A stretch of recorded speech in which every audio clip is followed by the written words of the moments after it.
Child একটা care centre সে স্থাপন করবে, এরকম একটা তার আসলো। তখন তার ওয়াইফকে নিয়ে সে মিরপুর এলাকায় একটা child and old age care এক নামে একটা প্রতিষ্ঠান খুলে। এখন সেখানে খুলে আসলে এই যে তার বাচ্চা শিশুদেরকে নিয়ে আসতো, আর বৃদ্ধ মানুষগুলি যারা সেখান থেকে মানে গরিব তাদেরকে নিয়ে আসতো।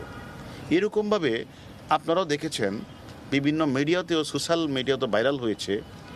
সেখানে এগুলি সে প্রকাশ হয়েছে এবং সে বলেছে যে আমরা সেখানে অপারেশন থিয়েটার আছে, সেখানে মানুষকে সে বিভিন্ন ধরনের সেবা দেয়। তাহলে অপারেশন থিয়েটার থাকে, হাসপাতাল থাকে, তারও তো লাইসেন্স থাকতে হবে। সে লাইসেন্স নেই। সে বেশিরভাগ কারণ না, সে রাতে লাশ দাপন করে।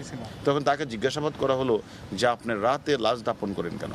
সে বলে যে আসলে না হলে তো মানুষ আমাকে বিভিন্ন প্রশ্ন করে, এটা সে উত্তর দিয়েছে। এবং আশ্রমে বৃদ্ধদের চিকিৎসা দেওয়া হয় না বলে